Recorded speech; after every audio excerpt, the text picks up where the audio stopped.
High friends, welcomes to SJ Priya's cooking. நம்ம இன்றைக்கி என்ன வீடியோவில் பார்க்க போகிறோன்னா 5 கிலோ சிக்கன் வறுவல் எப்படி செய்யலான்னு பார்க்கலாம். வாங்க வீடியோக்குள்ளே போகலாம். அதுக்கு இப்போது ஒரு தேவையான அளவுக்கு பாத்திரம் எடுத்து வச்சுருக்கேன்.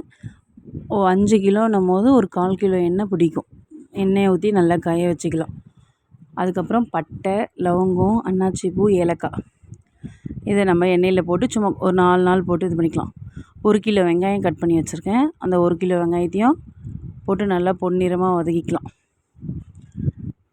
இப்போ பார்த்திங்கன்னா இது பெரிய பாத்திரமாக இருக்குது. என்கிட்ட சின்னது இல்லை 5 கிலோ செய்கிற மாதிரி, அதனால் பெருசே வச்சுட்டோம். இது கொஞ்சம் பெருசாகவே இருக்குது பாத்திரம்.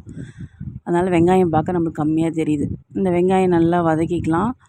இஞ்சி பூண்டு பேஸ்ட்டு பார்த்திங்கன்னா இஞ்சி ஒரு 150, பூண்டு ஒரு 150 சேர்த்து அரைச்சி வச்சுருக்கோம். இப்போ நம்ம 1/2 கிலோவுக்கு எவ்வளோ போடுறோமோ அதையே அப்படியே குவான்டிட்டி அதிகம் பண்ணி 5 கிலோவுக்கு பண்ணிக்கிறேன். 3/4 கிலோ தக்காளி பழம் எடுத்துருக்கேன். அதையும் நம்ம அரிஞ்சு போட்டு அதையும் நம்ம நல்லா வதக்கிக்கலாம். அப்புறம் சும்மா ஒரு பிடி புதினா, கருவேப்பிலை, கொத்தமல்லி வச்சுருக்கேன். அதையும் நம்ம தக்காளியில் போட்டுக்கலாம். புதினா போட்டு செய்யும்போது அந்த ஃப்ளேவர் இன்னும் நல்லா இருக்குது, வறுக்கிறதுக்கு சூப்பராக இருக்கும். போட்டுக்கலாம். இஞ்சி பூண்டு மொத்தமாக அரைச்சி வச்சுருக்கேன். தேவையான ஒரு 2 ஸ்பூன் மட்டும் இப்போ போட்டுக்கிறேன். ஏன்னா ரொம்ப போட்டால் அடி பிடிச்ச மாதிரி இருக்கும். அப்புறம் கொஞ்சம் போட்டுக்கலாம். அது நல்லா வதங்கினோடனே நம்ம என்ன பண்ணலாம், இந்த கறியை நல்லா அலசி வச்சுருக்கோம். மஞ்சத்தூள் போட்டு அதை எடுத்து போட்டுக்கலாம். போட்டு நல்லா வதக்கிட்டு ஃபுல்லாக எண்ணெயிலே கொஞ்சம் நல்லா வெந்துடுற மாதிரி நல்லா வதக்கிடலாம். இதுக்கு பார்த்திங்கன்னா தேங்காய் பால், தேங்காய் எதுவுமே ஊற்றலை. அப்படியே இந்த மசாலா போடுற மாதிரி தான். அப்புறம் அந்த ஆச்சி மசாலா கொஞ்சம் போடலாம். இது நல்லா நம்ம வதக்கிக்கலாம். அடி பிடிக்காத நல்லா வதக்கி விட்டுக்கணும். என்னால் அதை கிண்ட முடியாதுன்னு ஹஸ்பண்ட் தான் கிண்டுறாரு. இப்போ பார்த்திங்கன்னா அதுக்கு தேவையான அளவுக்கு உப்பு போட்டுக்கலாம். உப்பு போட்டு இந்த இஞ்சி பூண்டு அப்போ போட்டேன்ல அதே மாதிரி இப்போ ஒரு ஸ்பூனுக்கு ஒரு 1.5 ஸ்பூன் போட்டு நல்லா திருப்பியும் வதக்கிக்கலாம். கறி மேலே போடும்போது இன்னும் நல்லா சாஃப்டாகும் சிக்கனு.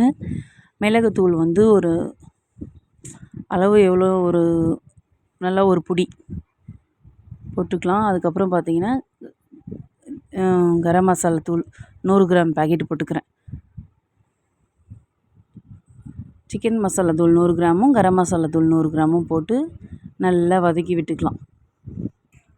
இதே குவான்டிட்டியில் செஞ்சு பார்த்தா நல்லா ரசத்துக்கு அப்படியே சாதத்துக்கு தொட்டு சாப்பிட்றதுக்கு, பிரியாணிக்கு எல்லாத்துக்குமே கரெக்டாக இருக்கும். பிரியாணிக்கு தொட்டுக்கிற மாதிரி தான் மெயினாக வச்சது. அதனால தான் நாங்கள் ரொம்ப தண்ணி ஊற்றலை. திரும்பவும் அந்த இஞ்சி பூண்டை 3 வாட்டி டிவைட் பண்ணி போட்டுக்கிறேன். அரைச்சது அவ்வளோதான், இதோட முடிஞ்சிச்சு. 3 வாட்டி டிவைட் பண்ணி போட்டு நம்ம நல்லா வதக்கிக்கலாம். மிளகும் கிட்டத்தட்ட ஒரு 50 கிராம், கொஞ்சம் 25 கிராம் போட்டிருப்பேன். மிளகு காரம் நல்ல டேஸ்ட் கொடுத்துச்சு. மிளகாத்தூள் நம்ம வீட்டில் அரைச்ச மிளகாத்தூளே ஒரு 3-4 ஸ்பூன் போட்டு நல்லா வதக்கி விட்டுக்கலாம். தண்ணியே விடாமல் ஃபுல்லாக நல்லா வதக்கிட்டு அதிலே பாருங்கள் இப்போ இவ்வளோ தண்ணி வரும். மூடி போட்டு வேக வச்சோன்னா நல்ல தண்ணி வரும். ஃபுல்லாக ஆஃப் வேக்காடு நல்லா வெந்துடுச்சு. இப்போ இந்த டைமில் பார்த்திங்கன்னா நான் இப்போ ஊற்றுறேன் பாருங்கள், அந்த ஒரே சொம்பு தான் ஊற்றுறேன். சும்மா இன்னும் கொஞ்சம் நல்லா மசாலாலாம் நல்லா கறி கூட நல்லா சேரட்டோன்னு நல்லா வதக்கிட்டு நம்ம மூடி போட்டு வச்சிடலாம். மூடி போட்டு வச்சுட்டு ஒரு 10 நிமிஷம் கழித்து, இன்னும் 10 நிமிஷம் ஆகாது, இன்னும் ஒரு 5 நிமிஷம் கழித்து இன்னும் ஒரு 2 சொம்பு தண்ணி ஊற்றி நம்ம மூடி வச்சிடறோம். அவ்வளோதான். திரும்பவும் சிக்கன் சீக்கிரம் வெந்துடும். கிட்டத்தட்ட ஒரு 20 நிமிஷத்தில் வெந்துடும். அவ்வளோதான். கொத்தமல்லி இலையும் கறிவேப்பிலையும் போட்டு மேலே போட்டால் கரெக்டாக இருக்கும். பாருங்கள், தண்ணி இல்லாமல் சூப்பராக வறுத்த மாதிரி ஆயிடுச்சு. அவ்வளோதான் ஃப்ரெண்ட்ஸ். இந்த வீடியோ லைக் பண்ணுங்கள், ஷேர் பண்ணுங்கள், கமெண்ட் பண்ணுங்கள், சப்ஸ்கிரைப் பண்ணுங்கள். மறக்காமல் பெல் ஐக்கனை கிளிக் பண்ணுங்கள்.